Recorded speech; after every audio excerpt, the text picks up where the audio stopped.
I just want to do a quick video about a concept that's pretty simple, but especially if you're new to JavaScript, it might seem confusing. I know it did to me. And here we go. So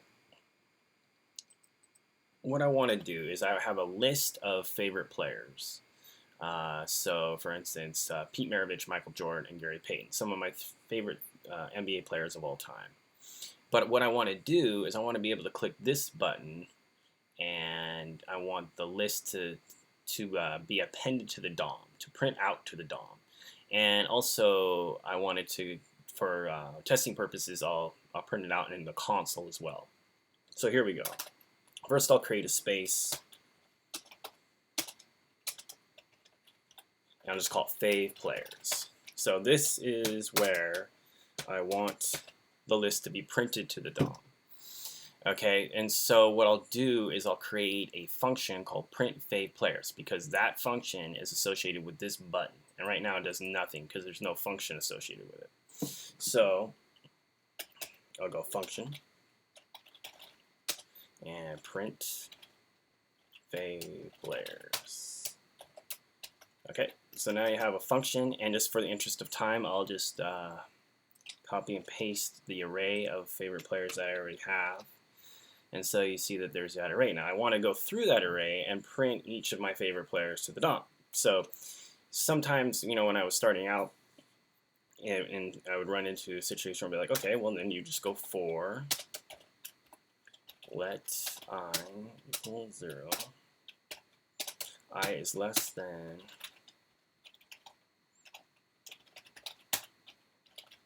right? Because that just goes the index 0, 1, and 2. So that is a quick way of making sure that you don't go under or over the bounds of the array. So you go through the whole entire array by using that length there, that dot length. And then I go I plus plus. So this will go over that entire array. And what I want to do is extract each of the items in that array. So I want to extract for, the index is 0, I want to extract Maravich. 1, I want to extract Jordan. 2, I want to extract Payton, and put that into the DOM there, the document object model. So what I would do, and again, I just want to make sure that, you know, the thinking that I would have here when I initially thought of, like, okay, well then I'll just do document.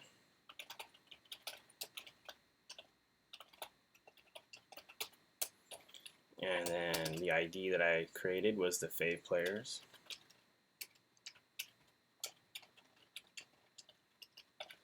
Right? And then I do a dot.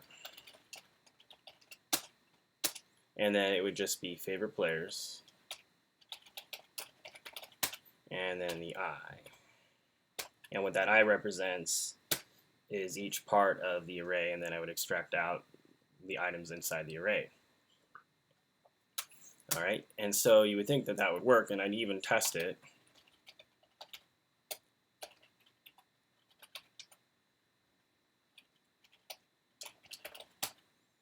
By doing a console.log. All right, so I'll pull up. So right, I got document.getElementById, favPlayers, that's right there, innerHTML, and that's favoritePlayers, and so favoritePlayers right there. It should extract each of those names. I'll have the console up just to kind of check out what I see in the console. So I'll run it first. I got an error here, so let's check out what that is. Oh, so that's a perfect thing. I just forgot a semicolon there. So there's an illustration of error handling. Alright, so I will fix that, run it again, I don't see any errors, and wait, that's weird. I see Payton, but that's the last item in the array, and here I see Maravich, Jordan, and Payton. You would think that they would be a reflection of each other, but they're not. So this is how you fix that issue. If I click this function, which is list favPlayers, so here we go, list favPlayers, and it shows Maravich, Jordan, Payton. Right, and in this one you notice that I created another variable, and that's a DOM. It says document.getElements by class name. You can make it by ID too, but I just I don't want to confuse you. You can do either one. Obviously, this just makes it so you can have more than one item, because an ID you can only have a unique ID, right? That's a rule in JavaScript. And so you only want to have one. You can't have an ID used more than one place in your program. At least that's ideally you don't want to do that. But anyway, this is just happens to be get elements by class name, and that class name right here. So what I had right here is favorite players, and this is how you have to write it with the 0 index, because that's the first instance of that class name. So in this case, I created a document.get elements by class name, and so that's a variable there, and I want to append. So I want to append those items from the array to that part of the program right here, to a part of the HTML. So this is the code that you would use. favPlayers.innerHTML equals, I just put a break there because that way it breaks after every name, so it goes on the next line, and then I concatenated favriteplayers.I.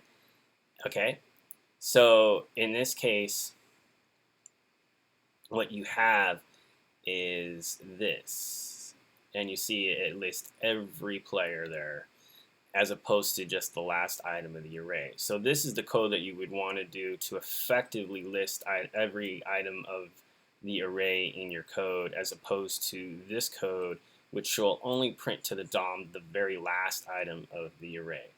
So I hope that somewhere in the universe that demystifies that for someone.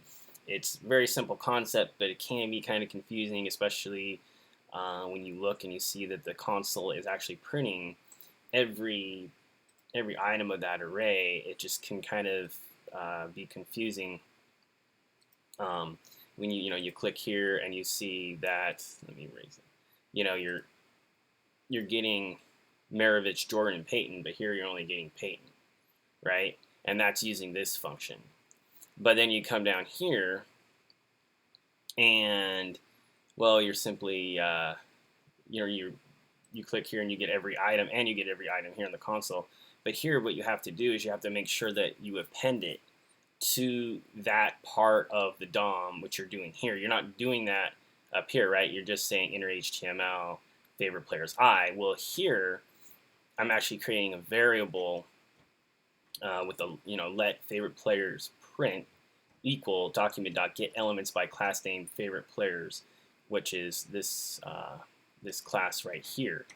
And so in that part, what I can do then is append. So you see this appending right here, this concatenation, which just means you're adding.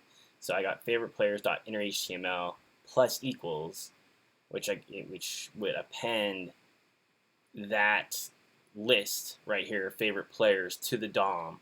And that's the step that you have to do. This is the essential step that you have to do. So you create this variable here and make it associated with that part of the DOM that you want to append to, and then make it so you have that part of the DOM, and the innerHTML will actually be you'll append it right here, the plus equals, right, which is the same thing as saying favriteplayers.innerHTML equals favriteplayers.html plus favriteplayers.I, but this is just a shorthand of saying that. And so then you have favorite players I, and then it prints out every item. So that's the key those are the key differences, is that you create a variable that has an item associated with that item of the DOM where you want to append to, and then you append it right there inside of the loop. So I hope that somewhere in the universe that helps someone. It was something that was kind of weird, to me at first, but it's a very simple concept, and it's something that you should definitely know so you don't bang your head against the keyboard too much. All right. All right. Thanks a lot for listening and watching. Have a good day. Bye.